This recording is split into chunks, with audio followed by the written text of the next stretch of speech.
Hey guys, it's Kesara, and today we're going to be doing my May and April reading wrap-up, or I guess you could say my spring reading wrap-up. I have been on kind of a rolling reading slump. I started this year with the best of intentions, and around February, late February, going into March, I kind of started getting into a reading slump. March was a little bit better, but April and May absolutely could not finish anything. I started so many books. Like, I started well over 30 books, but I only finished 10 of them, which is not great. I even tried to reread some books. Like, there was a series that was one of my series books that I picked for my spring TBR, and I started to reread it. I remember loving this book the first time I read it, and I could not get through it. I did not like it. So yeah, it's been a bit difficult, but I did still finish 10 books. They were all audiobooks, so zero efforts, but still I did finish 10. So we're gonna go through those 10 today. I have decided that I'm not gonna do a TBR for summer. I just want to have the freedom just to pick up whatever comes to mind, whatever I'm in the mood for,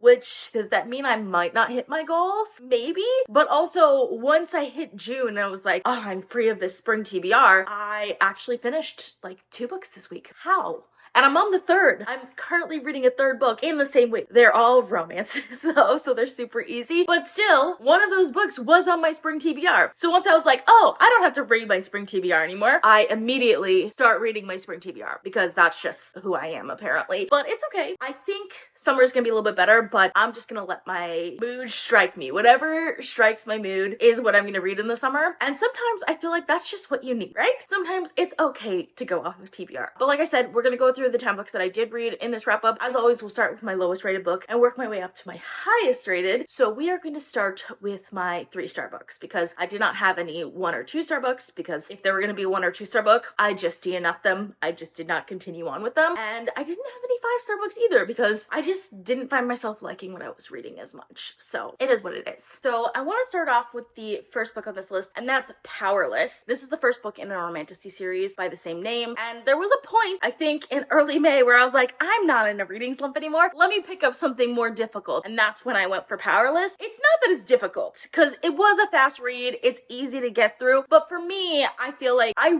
really want to like romantasy, but I struggle with it in a way that I don't fully understand, because I love fantasy and I love romance novels. I love both, and I have favorites in both genres. But when you put the two together, I feel like a lot of times the authors don't do either well, and it just leaves me wanting more from the book. And that's how I felt about this book. It had a lot of just typical fantasy tropes, because we have extraordinaries who are basically people with superpowers, and then we have ordinary people. Our main character is obviously one of those ordinary people. But then there was also kind of this Hunger Games aspect to it, because there were characters that are going into this arena to fight each other, but lower stakes because not everyone's gonna die. But also, it's not the ordinaries going into the game, it's the extraordinaries, or they're voted on by people, which I feel like that thematically doesn't make sense. Which, I mean, it has to be, because the ordinaries are exiled. It's illegal to be an ordinary. So there's just so much tropes that I feel like they took all of the things that worked in other books and put them together without understanding why they worked in other books. The whole ordinaries versus extraordinaries, this is a magical people versus muggles thing, from Harry Potter or other books like Harry Potter. It worked because both of them existed in the same society. Thematically, it was pulling from actual discrimination from our world, whereas when you water it down this much, suddenly it's kind of meaningless. And then on the other side, the whole battle arena Hunger Games style games again work for a rebellion type of story, where we have the capital versus the districts in the Hunger Games, because you have this power that's basically forcing this other group of people to do something, and that ends up killing a lot of people. But then again, one, it's not even the ordinaries that are in it because they're illegal, but also people kind of choose to be in it. They want to be in the I don't know. For me, thematically, This book just didn't work at all. I will say the plot was interesting, and I think that's where most of these books sell well, is because the plot is interesting on like a beat by beat level, but the macro level plot was not as interesting. And then the part that clinched it for me, that just didn't work for me, is the romance. I hated pretty much everything about the romance. I don't even know why I hated everything about the romance. I just did. And because of that, I did not end up liking this book. So I ended up giving this one 3 stars. I did try and read the second one because I was like, maybe it was the plot, maybe it was just like the setting it was, and maybe I'll like the romance outside of that. But once you stripped all of that away, I hated the book even more. So I ended up not finishing that one. So next is the book that was actually my biggest disappointment of this time period. And it's one that I thought of DNFing at least 2 or 3 times, but I was like, just because I had wanted to read this book so much, I like forced myself to go through it. And that is Witchcraft for Wayward Girls by Grady Hendrix. So I've never read anything by this author before, but I've heard a lot of people absolutely love this author. And Witchcraft for Wayward Girls is the one that I felt like was the most in my wheelhouse of the types of books that I would like. And I did not end up liking this.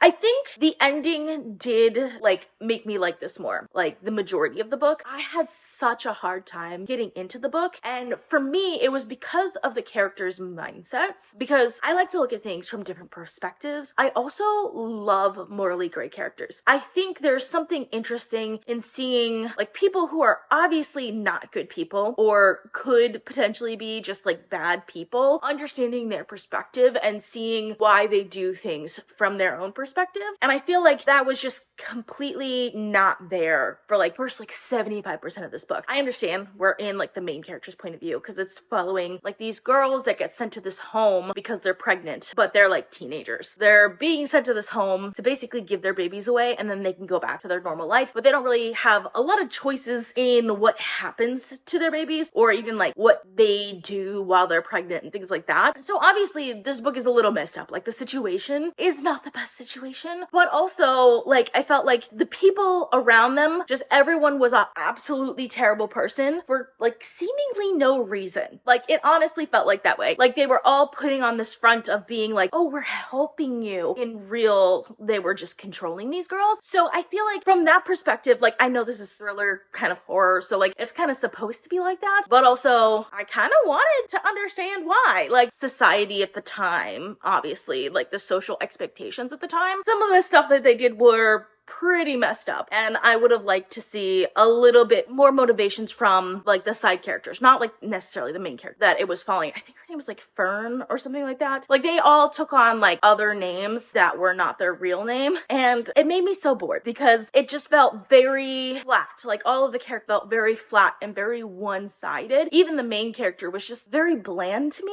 We got a little bit of backstory from like one of the girls, and I felt like she was an interesting character, but most of the girls, even our main character Fern, or I think her name was Fern, I might be completely wrong about that. I feel like we didn't really understand, like we didn't really find out why she was pregnant at such a young age. Like we didn't know who the father was, we didn't know anything, and I think that's partially by design because it's supposed to be kind of dehumanizing, but also as a character I still need something to root for, if that makes sense. Yeah, this one just didn't work for me. I ended up giving it 3.25 stars. I think the ending really redeemed it for me because I feel like I did start to get some of that towards the end, but honestly the ending was not my favorite either. I was really hoping to love this book because I wanted to read more by this author. I just felt like this was potentially an author that I could end up loving, but I don't know. I honestly am not sure if I'm gonna read any other of their books because this is the one that appealed to me the most, and people who like this author seem to like it, so I feel like it's pretty representative, but I don't know, we'll see. Maybe I'll try more of their works. The next book that I want to talk about is Razorblade Tears by S.A. Cosby. This was one of my Read It Around haul books, and it was good. I mean, that's basically all I have to say about it. I liked it enough to finish it. It's not the type of book that I would normally pick up. I picked it up because it won the Book of the Year from the Book of the Month series. I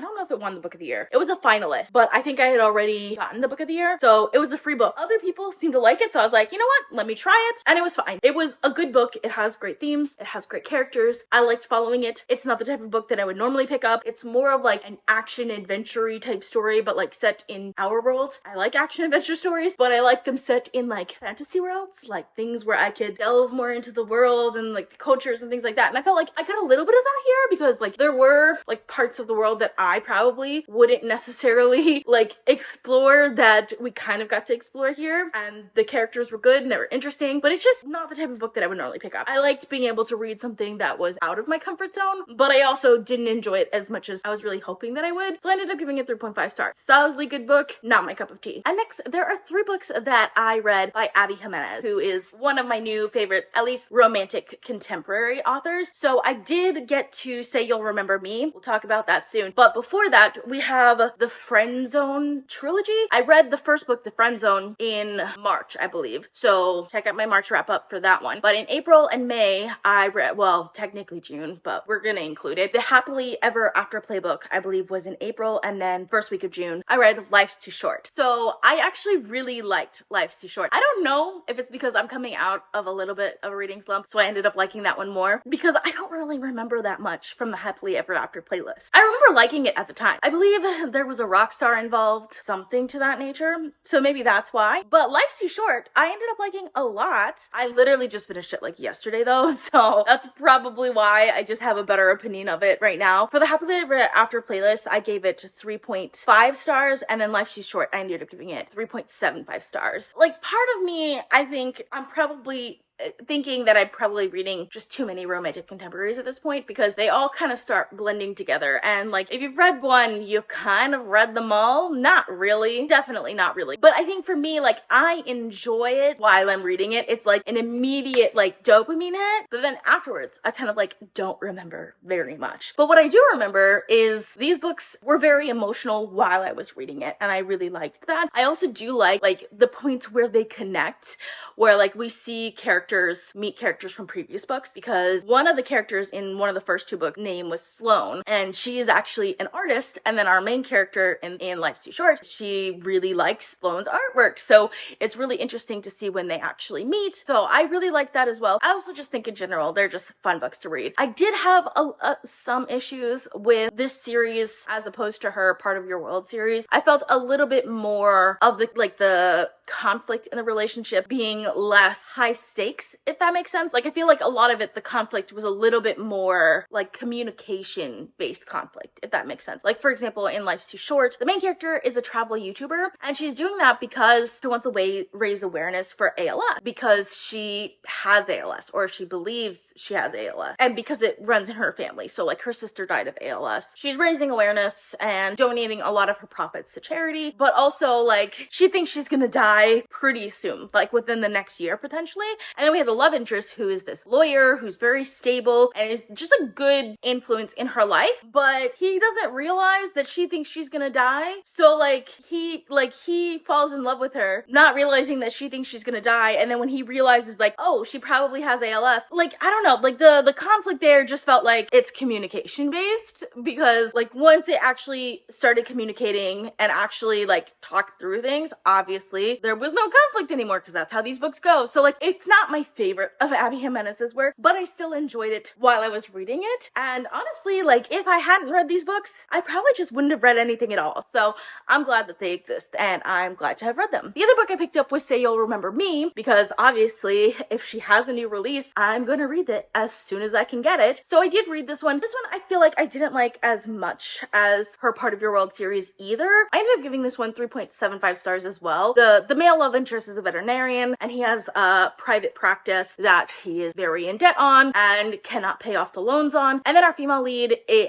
has a mother who is very sick, and she has to basically move back home to help take care of her mother. This one has a bit more of a complex conflict, which I really liked that about it, but at the same time, this one I didn't feel the romance in as much as I felt it in a lot of her other books. I still enjoyed it. It was still a fun time, but it's just, again, not one of my favorite of her works. But I am here for whatever Abby Jimenez has to write, so I'm excited to read more of her work in the future. And now we're gonna move on to my 4-star book. Next, we have the How to Train a Dragon series by Cressida Cowell, and this one is one of the series that I picked for my series challenge finishing series that I had already started. So I read book 8 and 9, which are How to Break a Dragon's Heart and How to Steal a Dragon's Sword. I absolutely love this. How to Break a Dragon's Heart, I felt like I probably did not like as much as How to Steal a Dragon's Sword. Part of it, I think, is because the one that I read in March, which was How to Ride a Dragon Storm, felt a little detached from the series as a whole. So I felt like I was like getting back into it with How to Break a Dragon's Heart. But with How to Steal a Dragon's Sword, I felt like I was finally getting like build up from one book to the next that made me end up liking to see that escalation. I definitely will be continuing on with the series throughout the summer because I'm definitely excited to do that. So I did enjoy this quite a bit. I can't say too much of what's going on. It's following Hiccup Horrendous Haddock III, who rides the dragon Toothless, and it's set in like the Viking world. I can't go more into that because it's the 8th and 9th book in a series, but it's a middle grade series. It's so much fun, and I just enjoyed it. I've been in a very dragon mood recently, so that's why this just worked for me as well. And then we have the Dragonet Prophecy, which is the first book in the Wings and Fire series. This was one of my Reader on Haul books, and I'm so glad that I got to it because this was amazing. I did not expect to like this because I've heard not the best things about this book or like this series in general, but when I read about like what the series was about, I decided to pick up at least the first 5 books in the series because the first 5 books are following 5 different dragons in this group of dragons that have to fulfill this prophecy. And yes, they're following the dragons, not the riders, the dragons. Actually, I don't know if there are riders because the humans in this series are not referred to as humans. I don't remember off the top of my head what they're referred to as. It's like hunters or something. It's not hunters, it's something else. Scavengers, maybe? But either way, the humans and the dragons are not allies in this. Like, they're not enemies, but they're not allies. It's like 2 completely different societies that don't realize that the other society is sentient, if that makes sense. Like, they look at humans the way we look at, I don't know, bears or something like that. Like, as an animal who may be stupid, but also exists and is dangerous in some ways. I really enjoyed getting such a different perspective because it definitely feels like we're in the mind of dragons, and I love that. I love their society. I love getting into it. So I love this way more than I was expecting to. And there are 4 other dragons that now I know as characters that I want to read their perspectives. So the next 4 books in the series, I do plan on continuing on through the summer, and I'm really excited for it. This was a lot of fun. I will say it's a middle grade book. Expect it to read like a middle grade book. There aren't going to be very high stakes, but it was still fun for what it was. So I ended up giving it 4.25 stars. The next book that I want to talk about is The 7 Year Slip. This is a romantic contemporary book, but it also has a supernatural aspect to it in the sense that there's a little bit of a time travel aspect to it, which if you guys know me at all, I love time travel. I find it incredibly interesting. And this one I didn't expect to be like super involved with the time travel just because it's not a sci-fi book, it's a romance. But at the same time, I liked having that little aspect to the romance. I feel like it made it stand out from other romantic contemporaries for me. So that really worked for me, and I ended up really liking like the main couple. I like their story. Basically what it is these 2 people lived in the same apartment but 7 years apart. Every once in a while, like the apartment flips our main character back in time to when this guy is living in her apartment, or her aunt's apartment actually, because her aunt recently passed away and she was given the apartment. I really enjoyed this a lot more than I was expecting to. Like, a lot of people don't seem to like this book that much, which I do not get at all because it was a lot of fun. And also there is like these themes of grief with the aunt and things like that that I feel like just really work. So I ended up liking this a lot, and I ended up giving it 4.5 stars. And last but certainly not least is A Drop of Corruption by Robert Jackson Bennett. And this was my favorite book that I read in this time period, which is not a good sign because I was actually quite disappointed by this book. Mind you, I had very high expectations because I really loved The Tainted Cup. Like, really loved The Tainted Cup. This is the sequel to The Tainted Cup, in case you were wondering. But I feel like I didn't end up loving this nearly as much as I was expecting to. I think part of it is like I was expecting it to get much more political and much more fantastical, and it didn't. It was very similar to the way The Tainted Cup was written. It's very much a murder mystery set in a fantasy world. I knew going into it, obviously, but I expected a little bit more delving into the world, if that makes sense. Like, there are plenty of fantasy books that start out as murder mysteries set in a fantasy world. Like, even Game of Thrones, like the first book in the Song of Ice and Fire series was a murder mystery set in a fantasy world. Like, that is what it was. But the story obviously evolved from there. Whereas this one, it didn't really feel like it was evolving at all. We're following mostly different characters. The only characters that we get that from book 1 to book 2 are Din and Anna. Anna is obviously the investigator and Din is her assistant. I feel like we got a little bit more from Din's backstory, but honestly I didn't care because I don't care for Din very much. Anna though, Anna is great. I love Anna. She's very peculiar and very interesting, and I think she is the only thing making this book interesting, which I feel like we need more from a book for me to love this book as much as I did the first one. Like the first one, I think you can love a first book in a series for one character or anything like that because you have anticipation that the rest of the series is going to improve upon that or build on that, and I feel like this one didn't really build on it. It just went to another place and continued doing the same thing, which is fine if that's what you want to read. It wasn't what I wanted to read, so I did still end up liking it for what it was. So that's why I gave it 4.25 stars, but I wanted a lot more from it than what it actually gave. And at this point, I honestly don't know if I'm going to continue on with the series, but we'll see. Maybe I will, maybe I won't. I think there are a lot of other books by this same author that I would pick up before the third book in this series, if and when that does come out. So that is all I have for you. Thank you guys so much for watching. I will be posting more often throughout the summer, so please consider subscribing. If you like this video, please give it a big thumbs up to support my channel. Thank you guys so much for watching, and I'll see you guys next time. Bye.